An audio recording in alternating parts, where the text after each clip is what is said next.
Everyone, अगर आप ये वीडियो देख रहे हो तो इसका मतलब है कि आपको अपने शॉप का इन्वेंटरी मैनेज करने में प्रॉब्लम आ रहा है, या तो आप अपने पुराने इन्वेंटरी मैनेजमेंट सॉफ्टवेयर से नए इन्वेंटरी मैनेजमेंट सॉफ्टवेयर पे शिफ्ट करना चाहते हो, और आप शोभा को चूज किया इसके लिए। तो हम आपको बताते हैं कि शोभा इन्वेंटरी मैनेजमेंट सिस्टम को चूज करने का आपको बेनिफिट्स क्या क्या मिल रहा है। तो फर्स्ट ऑफ ऑल, आपको शोभा इन्वेंटरी मैनेजमेंट सिस्टम के लिए किसी भी टाइप का इंटरनेट कनेक्शन का जरूरत नहीं होगा। आप लोग इसको लोकली रन कर रहे होगे। इसके अलावा आप इसमें मल्टीपल रोल्स क्रिएट कर सकते हो, लाइक कि अगर एक से ज्यादा कंप्यूटर पे ये सॉफ्टवेयर चल रहा है तो किस पे सिर्फ बिलिंग करना है, किस पे सिर्फ परचेज रिकॉर्ड रखना है, वो सारा चीज आप मैनेज कर सकते हो। इस पे आप कस्टम फीचर्स भी ऐड ऑन करवा सकते हो अगर आप चाहते हो। आफ्टर सेल्स सपोर्ट हमारा बहुत स्ट्रॉन्ग है। आपको कभी भी कोई भी प्रॉब्लम आता है आप हमें कॉल कर सकते हो हमारे कस्टमर केयर पे, फिर हमारे वेबसाइट पे टिकट रेज कर सकते हो, और हम लोग विद इन 24 टू 48 आवर्स आपका प्रॉब्लम को रिजॉल्व कर देंगे। डेटा आपका स्टोर लोकली होता है, और प्लस पेन ड्राइव में भी आपका बैकअप बन जाता है। उससे आपका डेटा कहीं पे भी लॉस्ट नहीं होता है, आपका डेटा प्राइवेसी भी बना रहता है, और इसको स्टोर करने के लिए आपको कोई भी एक्स्ट्रा पैसा पे करने का जरूरत नहीं होता है। और शॉप के ब्रांडिंग के साथ ही आता है, मतलब कि हम लोग इसमें आपको आपके शॉप के यूआई लोगों के हिसाब से यूआई में कलर्स देंगे। आपका शॉप का जो इन्वेंटरी मैनेजमेंट सॉफ्टवेयर, वहां पे आपके शॉप का नाम भी रहेगा। और ये जो सॉफ्टवेयर है ये दो पार्ट में है, एक जो क्लाइंट कंप्यूटर होगा और एक जो सर्वर कंप्यूटर होगा। ये दोनों सॉफ्टवेयर एक ही कंप्यूटर में भी रन कर सकता है, और अलग अलग भी रन कर सकता है। उसमें इफिशियंसी में आपको कभी भी कोई भी दिक्कत नहीं आएगी। तो चलिए अब हम लोग इसके ट्यूटोरियल को शुरू करते हैं। जयती अब आपको इसका ट्यूटोरियल देंगे। अब यहाँ हम सबसे पहले डिस्कस करेंगे एडमिन पार्ट को। एडमिन पार्ट में आप देख सकते हो कि आपको बहुत सारे ऑप्शंस प्रोवाइड किए गए हैं, जैसे कि dashboard, employees, roles, backup and restore, reports and data management. अब हम सबसे पहले बात करेंगे डैशबोर्ड की। डैशबोर्ड में आप देख सकते हो कि आपको बहुत सारे ऑप्शंस प्रोवाइड किए गए हैं, जैसे कि टोटल एम्प्लॉयज, जहाँ पे आप चेक कर सकते हो कि आपके ऑर्गेनाइजेशन में कितने एम्प्लॉयज काम कर रहे हैं। सेकंड, एक्टिव एम्प्लॉय, यहाँ पे आप चेक कर सकते हो कि आपके जो एम्प्लॉयज हैं वो कितने एक्टिव हैं, कितने इनएक्टिव हैं। देन थर्ड, टोटल रोल्स, यहाँ पे आप चेक कर सकते हो कि आपने कितने रोल्स क्रिएट करे हैं, कौन से एम्प्लॉयज को कौन से रोल्स असाइन करे हैं, या फिर यहाँ पे आप अपना कस्टम रोल्स भी क्रिएट कर सकते हो। देन आपके पास आता है लास्ट बैकअप। यहाँ पे आप अपना बैकअप चेक कर सकते हो, जैसे आपने कौन सी डेट से कौन सी डेट तक बैकअप किया है, कौन सा आपका डाटा बैकअप हुआ है, कौन सा डाटा आपका बैकअप नहीं हुआ है। अब हम यहाँ पे थोड़ा सा नीचे जाएंगे तो हमें चार और ऑप्शंस दिखाई देंगे, जो है add employee, create role, backup data and view reports. अब हम सबसे पहले चेक करेंगे ऐड एम्प्लॉय को। जैसे हम ऐड एम्प्लॉय को क्लिक करते हैं, वैसे हमारे सामने हमारे एम्प्लॉयज की सारी डिटेल्स आ जाती है। यहाँ पे से हम अपने एम्प्लॉयज के नेम से, यूजर नेम से, या फिर फोन नंबर से उनकी डिटेल्स निकाल सकते हैं। फिर यहाँ पे से फिर हम अपने एम्प्लॉयज को ऐड भी कर सकते हैं, उनको डिलीट भी कर सकते हैं। फॉर एग्जाम्पल, अगर हमें कोई एम्प्लॉय ऐड करना है तो हम यहाँ पे ऐड बटन पे क्लिक करेंगे, यहाँ पे उसका नाम लिखेंगे, देन उसका यूजर नेम लिखेंगे, देन उसका फोन नंबर टाइप करेंगे, देन पासवर्ड, उसका रोल जो भी हम उसका रोल असाइन करना चाहते हैं, देन हम क्रिएट पे क्लिक करेंगे। तो यहाँ पे हमारे एम्प्लॉय की प्रोफाइल क्रिएट हो जाएगी। अब हमें अगर इसे डिलीट करना है तो हम सिंपली यहाँ पे डिलीट का ऑप्शन दिया है, डिलीट पे क्लिक करेंगे, ओके करेंगे, यहाँ पे हमारा एम्प्लॉय डिलीट हो चुका है। देन सेकंड हम पे आता है रोल्स।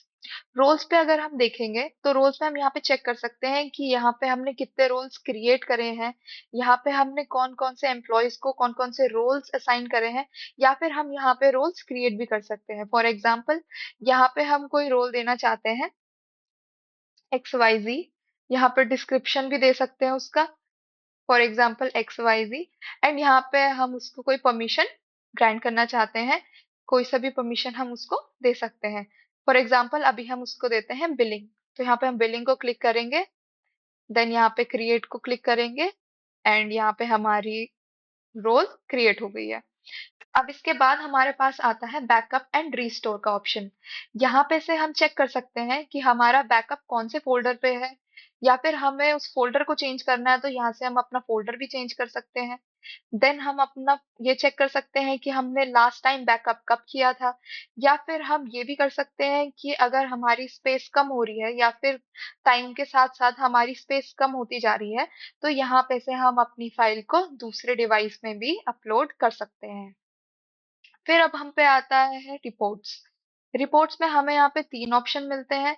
पहला आता है सेल्स रिपोर्ट। यहाँ पे हम चेक कर सकते हैं कि आज हमारे पास कितने कस्टमर्स आए थे, उन्होंने हमें कितना पे करा है, कितने कस्टमर्स ने हमें पे करा है कि नहीं करा है, या फिर उन्होंने क्या लिया है, क्या नहीं लिया है। देन अब हम पे आता है यूजर एक्टिविटी। यूजर एक्टिविटी में हम ये चेक कर सकते हैं कि हमारे पास कितने ऑर्डर्स आए हैं, या फिर आज हमारी टोटल सेल्स कितनी हुई है, या फिर हमने क्या परचेज किया है, क्या नहीं करा है। देन अब हम पे आता है इन्वेंट्री रिपोर्ट। यहाँ पे हम चेक कर सकते हैं कि हमारे पास कितना सामान है, कितना नहीं है, कितना स्टॉक में है, कितना स्टॉक में नहीं है, कितना आउट ऑफ स्टॉक गया है, या फिर किस आइटम का कितना प्राइस है, या फिर ये स्टॉक में इसकी कितनी वैल्यू है, ये हम इसमें चेक कर सकते हैं। अब एट लास्ट हम पे ऑप्शन आता है डेटा मैनेजमेंट। डेटा मैनेजमेंट में जो हमारे पास ओवरऑल डेटा है, वो हम एक डिवाइस से दूसरे डिवाइस में शिफ्ट कर सकते हैं। एंड सेकेंडली यहाँ पे एक ऑप्शन हमें मिलता है सेल्स डाटा डिलीट। इससे हम क्या कर सकते हैं, जैसे कि हम पे टाइम टू टाइम बहुत सारा डेटा इकट्ठा हो जाता है और हम पे और आगे सेव करने के लिए स्टोरेज नहीं होती है, तो हम यहाँ पे इस डेटा को डिलीट कर सकते हैं एंड ये एज अ बैकअप सेव हो जाता है। जैसे यहाँ पे हम डिलीट करेंगे तो ये एज अ बैकअप यहाँ पे सेव हो जाएगा। अब हमें कभी इसकी जरूरत पड़ेगी तो हम यहाँ पे इजीली रिस्टोर को दबा के यहाँ पे हम इस डेटा को रिस्टोर कर सकते हैं। अब हम बात करेंगे क्लाइंट वाले पार्ट की। तो अब हम क्लाइंट वाले पार्ट में हम देख सकते हैं कि यहाँ पे सबसे पहले आता है डैशबोर्ड। डैशबोर्ड में क्या आता है? डैशबोर्ड में सबसे पहले हमारे पे ऑप्शन आता है टोटल प्रोडक्ट्स का। टोटल प्रोडक्ट्स यानी कि जितने भी हमारे स्टॉक्स में प्रोडक्ट्स हैं वो हम यहाँ पे सब देख सकते हैं। देन हम पे आता है लो स्टॉक्स। देन हम पे आता है आज की हमारी कितनी सेल्स हुई है, या फिर हमारा ओवरऑल सेल्स कितना हुआ है, वो हम यहाँ पे देख सकते हैं। देन हम पे आता है पेंडिंग डेब्ट्स। पेंडिंग डेब्ट्स में हम देख सकते हैं कितने लोगों ने उधार लिया है, कितने ने पे करा है, कितनों ने अभी तक पे नहीं करा है। देन यहाँ पे हम एज अ ओवरऑल व्यू देख सकते हैं हमारे पूरे ऐप का, जैसे कि हमारे पे कौन से आइटम्स हैं जो लो चल रहे हैं स्टॉक में, कौन से आइटम्स हैं जिसमें कि एक्सपायरी डेट होने वाली है, कौन से ऐसे हैं जो आउट ऑफ स्टॉक हो चुके हैं। देन जब हम नीचे आते हैं तो हमें यहाँ पे पूरा रिपोर्ट देखने को मिलती है, जिसमें हमें देखने को मिलता है टोटल बिल, टोटल अमाउंट, कितना हमने आज प्रॉफिट करा है, या फिर कितने लोगों ने उधार लिया है, या कितने पैसे का उधार हमें दिया है। यहाँ के राइट साइड में हमें एक छोटा सा पैनल भी देखने को मिलता है, जो कि एज अ शॉर्टकट काम करता है हमारी बहुत सारी चीजों के लिए। फॉर एग्जाम्पल अगर हमें अपनी लिस्ट में कोई प्रोडक्ट ऐड करना है, तो हम यहाँ पे सिंपली क्लिक करके यहाँ पे कोई प्रोडक्ट ऐड कर सकते हैं। यहाँ पे उसकी इमेज अपलोड कर सकते हैं। देन उसका product name, category, brand name select कर सकते हैं। देन हम ये भी सेलेक्ट कर सकते हैं उसका सेलिंग प्राइस क्या होगा, उसका बाइंग प्राइस क्या था। देन हम ये भी देख सकते हैं कि उसका कितना उसका मिनिमम स्टॉक होना चाहिए, या फिर अगर हम उसको बल्क में खरीदते हैं तो उसका बल्क प्राइस कितना होता है, उस पर टैक्स कितना लगेगा। देन यहाँ पे हम उसका प्रोडक्ट कोड भी लिख सकते हैं। यहाँ पे से उसका बार कोड हम स्कैन कर सकते हैं, डिस्क्रिप्शन भी दे सकते हैं, एंड फाइनली यहाँ पे ऐड प्रोडक्ट पे क्लिक करके हम उस प्रोडक्ट को ऐड कर सकते हैं अपनी लिस्ट में। देन अब हम चलते हैं उसके सेकेंड ऑप्शन में, जो कि है ओपन बिल। यहाँ पे जैसे ही हम क्लिक करते हैं, यहाँ पे हम किसी भी कस्टमर का बिल बना सकते हैं। फॉर एग्जाम्पल अगर अगर यहाँ पे अब हम चलते हैं हमारे सेकेंड ऑप्शन में, इन्वेंट्री में। इन्वेंट्री में जैसे कि आप देख सकते हो कि यहाँ पे हम बहुत सारे जो हमारे प्रोडक्ट्स हैं वो लिख सकते हैं, ऐड कर सकते हैं, एंड यहाँ पे हम अपने प्रोडक्ट के नाम से या फिर उनके बार कोड से यहाँ पे उनको हम सर्च कर सकते हैं प्रोडक्ट और चेक कर सकते हैं, उनका प्राइस चेक कर सकते हैं, उनका सेलिंग प्राइस चेक कर सकते हैं, उनका स्टेटस चेक कर सकते हैं कि वो स्टॉक में है, स्टॉक में नहीं है, स्टॉक से खत्म होने वाले हैं, एक्सेट्रा। देन अब हम चलते हैं सप्लायर की तरफ। सप्लायर में यहाँ पे हम देख सकते हैं कि यहाँ पे हम चेक कर सकते हैं कि यहाँ पे कौन से सप्लायर्स हैं, कौन कौन से हमारे सप्लायर्स हमें क्या सप्लाई करते हैं, हमारे एक्टिव सप्लायर्स कितने हैं, एंड हमारी सप्लायर से कितनी पेमेंट आनी बाकी है, या फिर हमारी उनके पास कितनी पेमेंट और जानी है। यहाँ पे पूरा उनका मैनेज कर सकते हो, उनकी डिटेल्स मैनेज कर सकते हो, कब आपका सामान आया है, कब आपका सामान गया है, वो एक्टिव हैं कि नहीं है, उन्होंने हमने उनसे कितनी टोटल परचेज करी है, कितनी अमाउंट की परचेज करी है। देन अब हम चलते हैं परचेज में। परचेज में हम चेक कर सकते हैं कि हमने कौन कौन सा सामान कौन कौन से सप्लायर से परचेज करा है, कौन सी डेट को परचेज करा है, और जो सामान आया है वो कौन सी लोकेशन में आया है, और उसका पूरा टोटल अमाउंट अभी पे हुआ है या नहीं हुआ है। देन अब हम चलते हैं बिलिंग सेक्शन में। बिलिंग सेक्शन में हम देख सकते हैं कि हम यहाँ पे बहुत अलग-अलग प्रोडक्ट सेलेक्ट कर सकते हैं।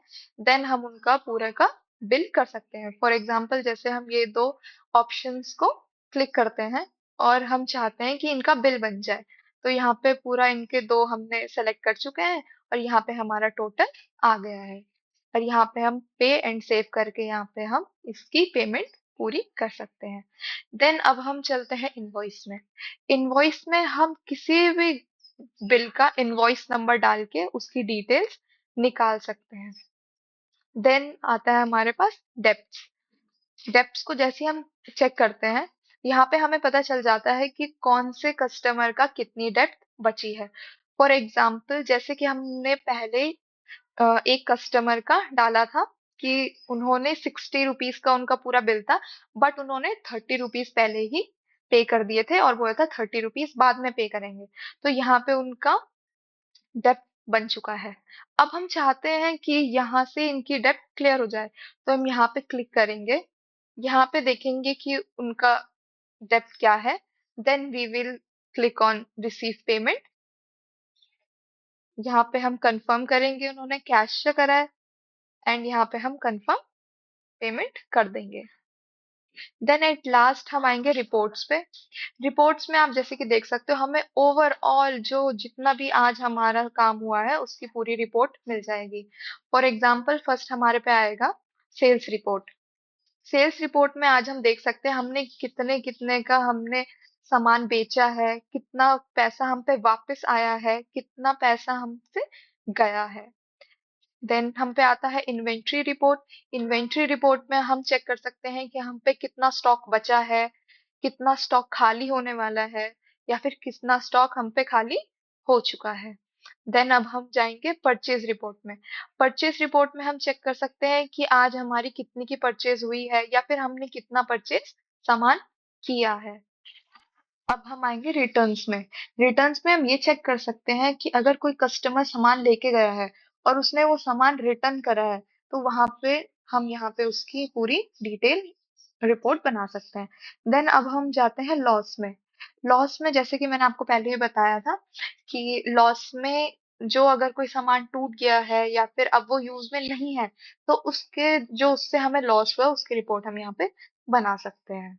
So that was our inventory management software. I hope you liked it. और अगर आपको भी ये सॉफ्टवेयर अपने मैनेजमेंट के लिए चाहिए, अपने इन्वेंटरी के मैनेजमेंट के लिए चाहिए, तो आप हमें कांटेक्ट कर सकते हो डिस्क्रिप्शन में दिए गए नंबर से, व्हाट्सएप नंबर से, या फिर ईमेल कर सकते हो। अगर आप मुझे डायरेक्टली ईमेल करना चाहते हो तो मेरा ईमेल है ronak@shoa.online। मिलते हैं आपसे अगली वीडियो में, तब तक के लिए बाय बाय।